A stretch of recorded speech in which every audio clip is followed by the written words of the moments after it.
why may not be used during the Gulf and landing, especially mobile phones which are not at this time at the central will interfere with aircraft communication and navigational systems. And about the particle intrusive belt is tightly fastened, seat back is upright with armrest down, putting change the lock position. And this time your window blinds must be open. ก็จะเลือกสมัยเราคือยิบในเส้นฟลายเร็วท่านผู้โดยสารต้องเป็นพนักงานเจ้าของโดยสารสถานีทานทราบเกี่ยวกับวิธีนำใช้เครื่องนิรภัยและจุดที่น่าพร้อมทุกเสริญ Ladies and gentlemen, may we have attention please given us our safety demonstration. ใส่เอววันนั้นของท่านเข้าโดยการสุกหัวเส้นอารมณ์2ส่วนเข้าหากันแล้วดึงสายหัดให้แน่นและกดออกโดยการเปิดหัวเส้นออกขึ้นและดึงออกตัวปาตุจิบเอาคุณไม่ต้องพิจิตรบางข้ออันเชื่อมติดผู้ดูแลในสตรัคเจอร์ไทป์จบเป็นสิบเล่มในบางข้อ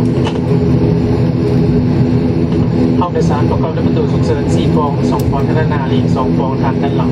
This cabin has 4 emergency exits, 2 at the front and 2 at the rear cabin.